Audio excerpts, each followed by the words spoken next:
The surprising truth is that robots building robots is not a robot problem. It is a factory governance problem. The hard part is not a smoother arm or a smarter gripper.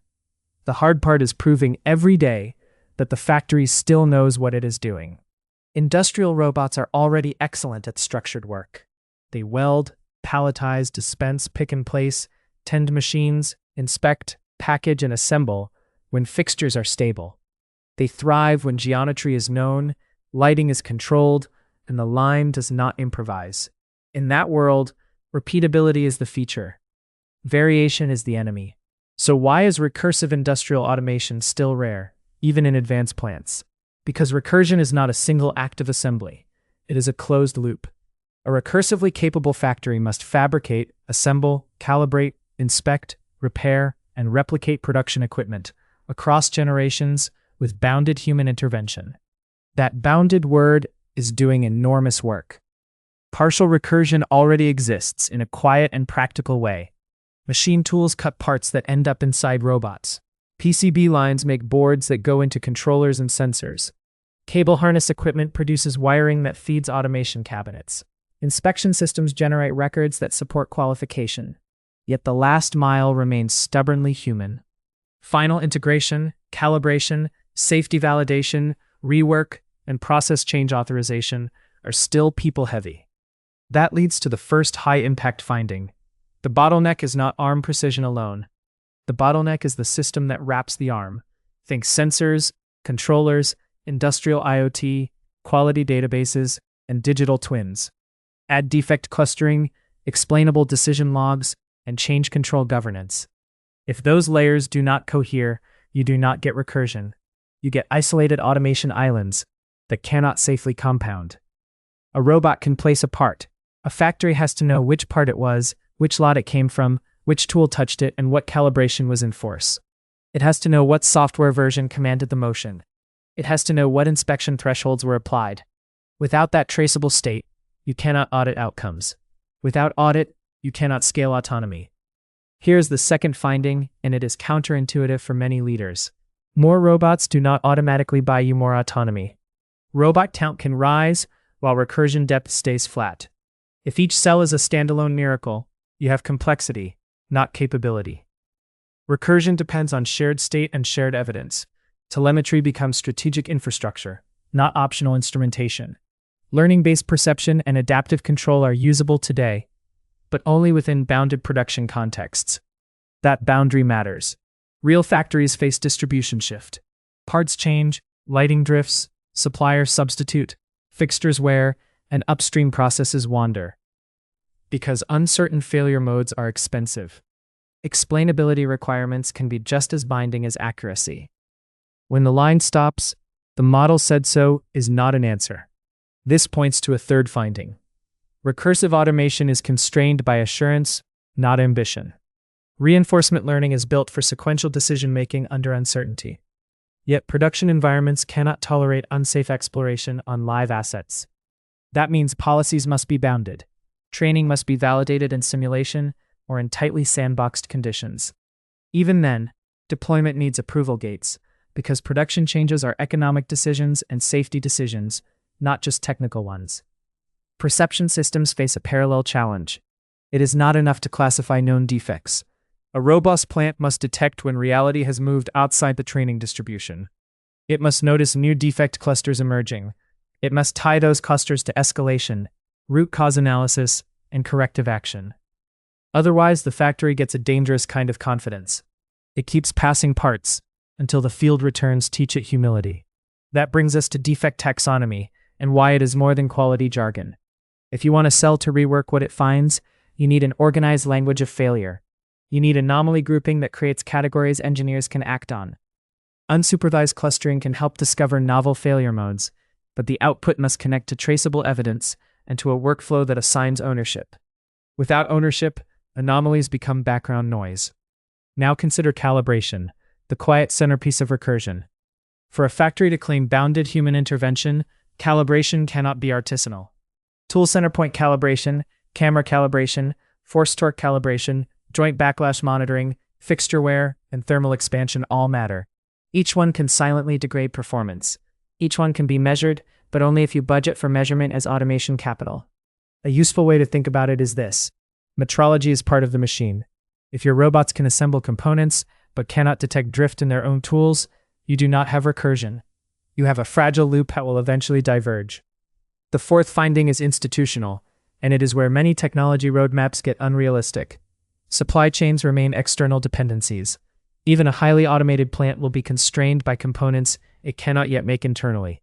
Electronics, precision bearings, reducers, encoders, motors, semiconductors, specialty steels, rare earth magnets, lubricants, and safety-rated components are common bottlenecks. Recursion is not robots alone in a room. It is a system embedded in suppliers, energy, standards, and governance. So the practical question becomes, what fraction of a robot's bill of materials can be produced inside an automated factory before external suppliers become the binding constraint? Another key question follows naturally. How do you measure recursion depth in a way that improves decisions? Candidate measures are more operational than philosophical. What percentage of automation capital components do you produce internally? What percentage of maintenance actions are performed autonomously? What percentage of calibration events close without human intervention? How long does it take to replicate a qualified work cell with its evidence package intact? Recursion is a capability you can meter, not a label you announce. The fifth finding is about risk, and it deserves blunt language. The dominant failure mode is silent quality drift.